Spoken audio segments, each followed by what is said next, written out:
तो जितने भी पाकिस्तानी मुझे आज देख रहे हैं, आई नो कि आप सब काफ़ी हर्ट हैं, और जो स्पेशली जो क्रिकेट के fan I am talking about them. वैसे पाकिस्तानी होना और क्रिकेट का फ़ैन होना काफ़ी इक्विवेलेंट हैं काफ़ी अर्से से। बहुत कम लोग होंगे पाकिस्तानी जो क्रिकेट नहीं देखते। बट पिछले रीसेंट टाइम से बहुत सारे लोग हैं अनफॉर्चुनेटली जिन्होंने क्रिकेट से डिटैचमेंट का ऐलान कर दिया है, डिटैच हो रहे हैं। और इस टूर्नामेंट के बाद से तो बहुत सारे यू नो स्पेक्टेटर्स हैं who wants to detach from cricket, क्योंकि उनका सिर्फ बीपी बढ़ा रहा है। खैर, मैं बात ये करना चाह रहा था कि आज के हम बहुत डिसअपॉइंटेड हैं। मैं खुद बड़ा डिसअपॉइंटेड हूँ। I know the whole nation is very disappointed. अभी ये मैं सामने जहाँ पे रहता हूँ, इस सामने नेशनल स्टेडियम की मुझे लाइट्स नज़र आ रही हैं। अब अक्सर मैं गुजर रहा होता हूँ नेशनल स्टेडियम के सामने से जब मैं पॉडकास्ट करने के लिए जा रहा होता हूँ और लाइट्स चल रही होती हैं, एंड आई स्टिल फील काश काश काश पाकिस्तान जो है वो अभी टूर्नामेंट में ज़िंदा होता और अंदर खेल रहा होता। और फिर होर्डिंग्स लगी हुई हैं, the whole city is decorated with our players, Rizwan, Babar, Shaheen, Naseem, Pepsi की ऐड, इसकी ऐड, उसकी ऐड, सबकी ऐड्स में आपको सिर्फ और सिर्फ क्रिकेटर्स नज़र आ रहे हैं हमारे। And unfortunately they are not in the tournament. तो उनको देख के इतना ज़्यादा गुस्सा आ रहा होता है। आई एम श्योर कि जितने भी पाकिस्तानी अवाम है सबको ही आ रहा है। कहीं पे भी ऐड आ रही है, कुछ भी आ रहा है, डेटा बहुत है, ये बहुत है, वो बहुत है, हर जगह पे अवाम is absolutely pissed at all these cricketers. मैं भी हूँ, बहुत गुस्सा आया मुझे। लेकिन 1-2 दिन से मैं ये सोच रहा था कि यार ये गुस्सा जो है मुझे किस पे आना चाहिए? क्या एक्चुअली क्रिकेटर्स पे आना चाहिए? कुछ हद तक हाँ, लेकिन अगर मैं सोचूँ कि यार इनको हीरोज़ बनाया किसने? ये हमारे हीरोज़ हैं, राइट?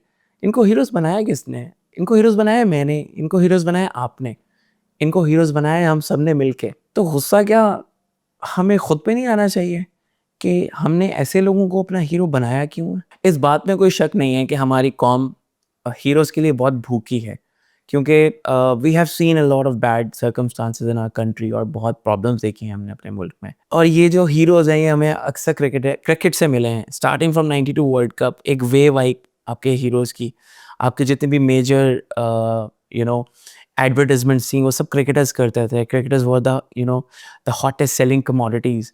तो हमारा जो है ये क्रिकेट के साथ जो एसोसिएशन है और जो हीरोज़ की भूख है, इसकी बहुत एक रीज़न है because they make us feel really good about ourselves. हमें इनको देख के जब ये अच्छा परफ़ॉर्म करते हैं, ये स्टार पहना होता है अपनी चेस्ट के ऊपर, अभी जब अच्छा परफ़ॉर्म करते हैं, it makes us really feel good about ourselves. Being a Pakistani, आपको बहुत अच्छा लगता है। You feel pride, you take pride कि ये हमारे क्रिकेटर्स हैं, हमें रिप्रेज़ेंट कर रहे हैं।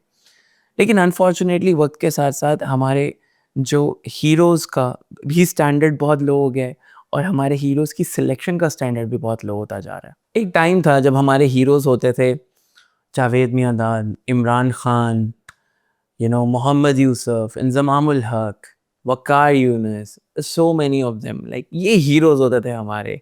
और अब उसके बाद हमने वो टाइम देखा जिसमें हमने एक बॉल बाइटर को सबसे बड़ा हीरो बनाया अपना। यानी कि इतना कि शाहिद अफरीदी यूनुस खान से बड़ा हीरो बन गया। हमारे स्टैंडर्ड इस तरह से मिसप्लेस हुए। एक वो है जिसने बॉल चबाई और मुल्क को बदनाम किया, और एक वो है जो इस टाइम पर पाकिस्तान का हाईएस्ट टेस्ट रन गेटर है, और ये वो है जिसने स्पॉट फिक्सिंग स्कैंडल के बाद पाकिस्तान क्रिकेट के रिवाइवल के लिए बहुत काम किया। अब यहाँ पर शाहिद अफरीदी के जितने भी सपोर्टर्स हैं, फैन्स हैं, वो बोलेंगे, "अरे यार, उसने बॉल भी तो मुल्क के लिए चबाई।" भाई यहाँ भी तो मैं मिस्टेकन है। उसने मुल्क की बदनामी की है। ठीक है, शाहिद अफरीदी ने हमें बहुत से मैचेस जिताए हैं, लेकिन बहुत से मैचेस हरवाए भी हैं। और यहाँ पर हमें एक बात समझने की बहुत ज़्यादा ज़रूरत है कि मुल्क से बढ़कर कुछ नहीं होता। जो शख्स जितना मर्ज़ी बड़े आप उसके फ़ैन हैं, जो आपके मुल्क को रिप्रेज़ेंट कर रहा था और जिसने आपके मुल्क की बदनामी की है, उसकी क्लास लगनी चाहिए। उसको हमें हीरो नहीं बनाना चाहिए। हीरो हमें उन लोगों को बनाना चाहिए जो कंसिस्टेंटली हार्ड वर्क कर रहे होते हैं, जिनका एज़ सच कोई फ्लेयर नहीं होता, लेकिन वो ग्रास रूट के ऊपर और आपका बहुत अच्छा सॉफ्ट इमेज बिल्ड कर रहे होते हैं। Yunus Khan is one of those. लेकिन अनफॉर्चुनेटली ये दोनों प्लेयर्स को एक साथ सितारा इम्तियाज़ दिया गया था, and I felt so bad for Yunus Khan कि यार ये किसके साथ इसको दिया गया। और जो बहुत सारे फैन्स हैं इस टाइम पे शाहिद अफरीदी के, एंड आई नो कि वो सोच रहे होंगे कि यार देखो ज़रा ये शाहिद अफरीदी के पीछे पड़ गया है। भाई आपकी बहुत मोहब्बत है शाहिद अफरीदी के साथ, आई गेट इट, फैन्स के साथ होती है आपको, लेकिन क्या मुल्क से ज़्यादा है आपको? इसके बाद मैं इसी तरह की एक और एग्ज़ाम्पल पे चलूँगा, जो अगेन हमारी पुअर सिलेक्शन ऑफ हीरोज़ की तर्जुमानी करती हैं। कि हम लोग क्या जो सिलेक्शन क्राइटेरिया है हीरोज़ चुनने का, that is extremely misplaced and poor. हम आईसीसी चैंपियंस ट्रॉफी 2017 में चलते हैं, जो हम जीते थे सरफराज की कप्तानी में। वहाँ पर उस टूर्नामेंट का सबसे बड़ा हीरो कौन था? आई नो आपके सबसे पहले ज़हन में मोहम्मद आमिर आया होगा। बहुत से लोगों के ज़हन में आता है मोहम्मद आमिर, लेकिन उसने सिर्फ फाइनल में परफॉर्म किया था। आपको जो कंसिस्टेंटली मैचेस जिताए थे और कंसिस्टेंटली जिसने कंट्रीब्यूट किया था वो था हसन अली। इवन फाइनल के अंदर भी हसन अली ने मिडल ओवर्स में विकेट्स ली थी। बट हमें वो याद नहीं है, हमें मोहम्मद आमिर याद है। और उसकी रीज़न सिर्फ एक ही है। उसकी रीज़न क्या है कि बहुत यंग आया था, सबका फेवरेट बन गया। He was a prodigy. Wasim Akram was saying that वो मुझसे भी अच्छा बॉलर है। Like so many things going on, long hair, so much to like about him, right? So much flair. But Hasan Ali को देखें, normal looking, hard working type, but वो हमारे उसके अंदर फिट नहीं बैठ रहा था। चलें फ्लेयर असाइड, मोहम्मद आबिद में फ्लेयर भी था, टैलेंट भी बहुत था, और Hasan Ali maybe was just one trick pony, और उसने सिर्फ चैंपियंस ट्रॉफी में परफॉर्म किया। बाय द वे ये वही मोहम्मद आमिर था जो चैंपियंस ट्रॉफी खेलते हुए, ये वही मोहम्मद आमिर था जिसने इस मुल्क को बेच दिया था, जो इस मुल्क की क्रिकेट का डार्केस्ट चैप्टर था, उसका मेन प्रोटैगनिस्ट और शुड आई से एंटैगनिस्ट था। अब बहुत से लोग बोलते हैं यार 17 साल का था, अपनी सज़ा भी काट ली, अब तो माफ़ी मिल जानी चाहिए। यही तो हम गलत हैं। ठीक है 17 साल का था, इसका आप मैसेज क्या भेज रहे हैं आप? वो सारे 17 साल के प्लेयर्स जो भी पाकिस्तान को रिप्रेजेंट करना चाहते हैं, उनको हम ये मैसेज दे दें कि आप स्पॉट फिक्सिंग, मैच फिक्सिंग करो, आप पाकिस्तान की ह्यूमिलिएशन करो, 5 साल सज़ा बर्दाश्त करो, आपको ओपन आर्म्स के साथ जो है आपकी टीम के अंदर वेलकम किया जाएगा। इज़ इट द मैसेज जो आप अपनी यंगर जनरेशन को भेजना चाहते हैं? यकीन करें मोहम्मद आमिर के आने से यही मैसेज गया था। देखें, इस सारी चीज़ों में प्रॉब्लम पता है क्या है? प्रॉब्लम सिर्फ ये है कि हम इंडिविजुअल्स को मुल्क से ऊपर रखते हैं। हमारे लिए मुल्क पहले नहीं है। हम हमेशा ये सोचते हैं हमारी personal choice comes first and then the country. Even Pakistan अगर हार भी जाए, लेकिन बाबर की सेंचुरी हुई है, तो वी मे स्टिल हैव वो चल रहा होगा कि कम से कम बाबर इज़ इन फॉर्म। यही हम मिस्टेकन है। तो जब हम खुद अपने मुल्क को पहले नहीं रख रहे और अब पर्सनल लाइकिंग और डिसलाइकिंग को पहले रख रहे हैं, तो क्या हमें ये हक बनता है कि हम बाबर, नसीम, शाहीन और ये सारे प्लेयर्स इनको पे एक्यूजेशन ये है कि वो पर्सनल माइलस्टोन्स को ऊपर रखते हैं, क्या हमें ये हक बनता है कि हम उनकी तनकीद करें? क्या हम वाकई ये कर सकते हैं? हम एज अ नेशन ना बहुत कॉन्फ्लिक्टेड हैं। हम एक तरफ तो बाबर के ड्राइव्स की रील्स और ये शाहीन के जो कुछ स्पेल्स हैं, जो 2-3 जो मुसलसल आते रहते हैं, उनको भरपूर एन्जॉय भी करते हैं, और उस साथ-साथ जो है वो हम ये अक्यूज़ भी करते हैं और इस पे क्रिटिसाइज़ भी करते हैं कि इन सब प्लेयर्स ने अपनी पीआर एजेंसीज़ के थ्रू एक नैरेटिव सेट करने के लिए ये सारी रील्स इंटरनेट पे पब्लिश करवाई हैं, सो दैट एक नैरेटिव सेट हो सके। हमें इन प्लेयर्स पे गुस्सा इस बात का भी है क्योंकि इन्होंने जो हमारे हीरोज़ ढूँढने की और हीरोज़ प्लेस करने की जो नीड है ना, इसका बड़ा फ़ायदा उठाया है। इन लोगों को पता चल गया था कि हम इस अवाम को क्या चाहिए, इस अवाम को फ्लेयर चाहिए, एंड वी सॉ फ्लेयर। इन्होंने हमें वही दिया जो हमें चाहिए था। We saw flair in Babar's drives, we saw flair in Shaheen's and swingers into the right-handers, and we saw flair in Haris Rauf's aggression. We even saw a lot of flair in Naseem's youth and the skill he was showing. लेकिन उसे हुआ क्या? ये अच्छे players थे, अपनी as के हिसाब से, अपनी एज से आगे थे, बहुत टैलेंटेड थे। लेकिन मसला क्या हुआ? जब हमने इनके गुण गाए तो ये कंप्लेसेंट हो गए। इन्होंने मेहनत करना छोड़ दी, ये इन्होंने इवॉल्व होना छोड़ दिया, इन्होंने अपने स्किल्स बिल्ड करना छोड़ दिए, और इवेंचुअली जो हम ये देख रहे हैं, ये जो मीडियोक्रिटी देख रहे हैं, ये ऐसा नहीं है कि इन इन प्लेयर्स का कैलिबर नहीं है। आप एक्सपीरियंस को नहीं सुने इस मामले में कि इन प्लेयर्स का कैलिबर नहीं है। इन प्लेयर्स का कैलिबर है, तभी बाबर ने 6000 ओडीआई रन्स किए और शाहीन ने इतने विकेट्स लिए। इनका कैलिबर है। दुनिया के टॉप प्लेयर्स के अगेंस्ट जिन्होंने परफॉर्म किया है, इसका तो इसका मतलब इनका कैलिबर है। सिर्फ मसला ये हुआ है कि ये कंप्लेसेंट हो गए क्योंकि इनको पता था, इनको अच्छे से मालूम था कि एक दफ़ा पाकिस्तानी अवाम की मोहब्बत मिल गई तो पाकिस्तानी अवाम जो है वो रीचेक नहीं करती अपनी मोहब्बत की, whether the people are deserving of it और नॉट। क्योंकि हम बहुत बड़ी रोप दे देते हैं, बहुत लेंथी रोप दे देते हैं कि ये लो और लो और लो, थोड़ी सी रोप और ले लो। बट इवेंचुअली इस टूर्नामेंट में this was the end of the rope for them, क्योंकि अब पाकिस्तानी अवाम की बस हो गई थी। अब उनकी मीडियोक्रिटी को छुपाया नहीं जा सकता था।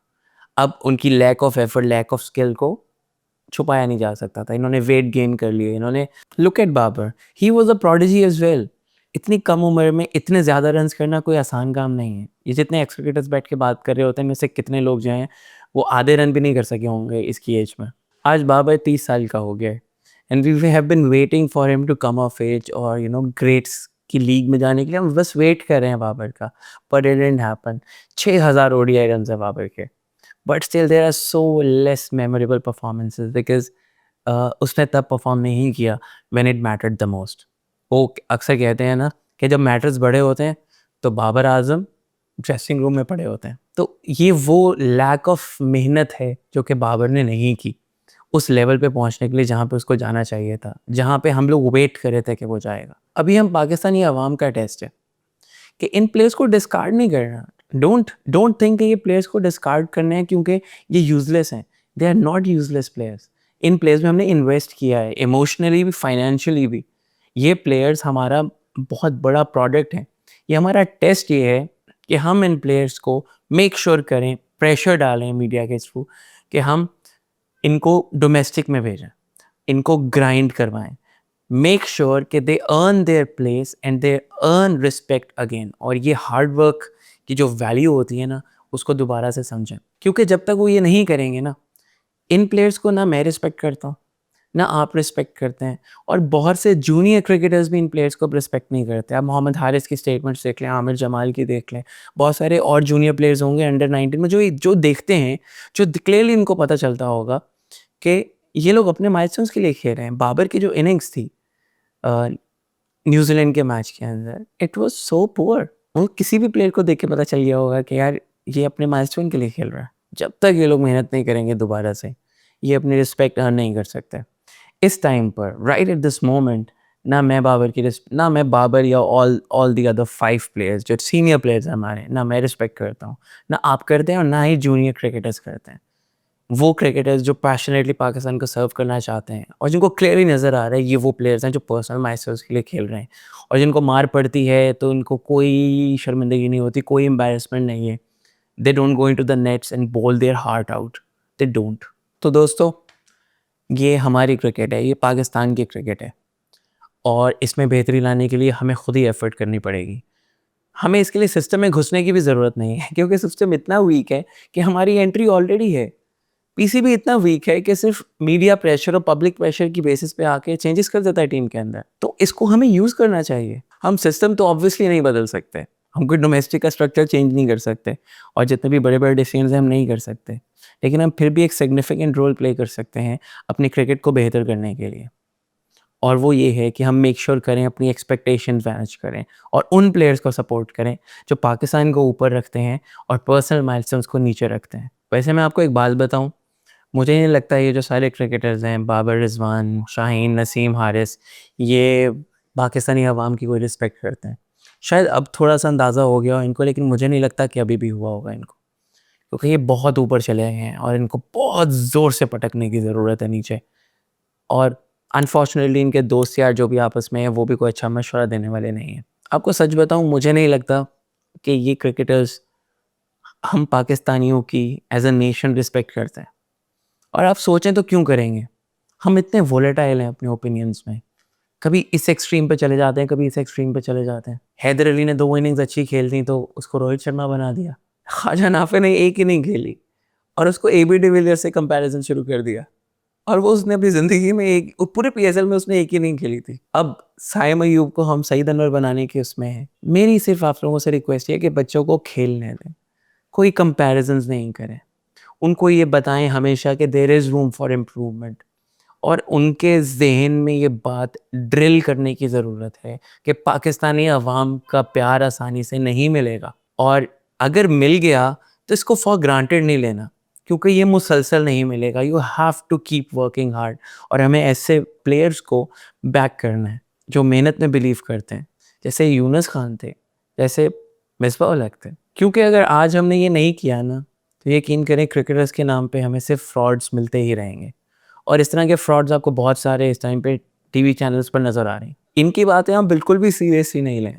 ये 15-15 साल क्रिकेट खेल कर भी उतना नाम और उतनी इज्जत नहीं बना पाए, नेशनली भी और इंटरनेशनली भी, जितना बाबर आजम ने अपने पहले 5 साल में कमा लिए थे। और ये कोई फ्लूक नहीं है, रन ऐसे ही नहीं आ जाते। टैलेंट होता है तो आते हैं। ऑस्ट्रेलिया, इंग्लैंड, साउथ अफ्रीका, इन कंट्रीज़ में आपको आसानी से इज़्ज़त नहीं मिलती, कमानी पड़ती है। बाबर आज़म ने इज़्ज़त कमाई है। अगर आज ये जितने भी बड़े क्रिकेटर्स हैं उसको इतना सपोर्ट करते हैं और इतना ज़्यादा प्यार करते हैं और इतना ज़्यादा उसको वैल्यू करते हैं इन क्रिकेट, ये कमाई गई है। ये वो कमाई है जो इन एक्स क्रिकेटर्स और ये सो कॉल्ड एनालिस्ट हैं इनको नहीं मिली। कोई फिक्सर बैठा बोल रहा है, कोई वो शख्स बोल रहा है जो पूरी ज़िंदगी जो है वो डेल स्टेन का बनी बना रहा है और कुछ नहीं किया और जिसको डेल स्टेन हँस के आउट करके निकल जाता था। एक वो शख्स बोल रहा है जिसने सीना कंट्रीज़ में आज तक कभी रन ही नहीं किए, जिसको फास्ट बॉलर्स को खेलना ही नहीं आता था। और एक वो शख्स है जो कि पूरी ज़िंदगी उसने गुज़ार दी स्टाइलिश लगने के चक्कर में और जिसे विराट कोहली का चाइना कॉपी बना फिरता है। दैट्स इट, ये इनका रेज़्यूमे है। ये सब लोग अपने पैसे कमा कर चले जाएँगे और इनमें से कुछ लोगों ने तो कहा भी है कि हम सिर्फ़ इस वजह से बात कर रहे हैं पाकिस्तान क्रिकेट के बारे में क्योंकि हमें इसके पैसे मिल रहे हैं।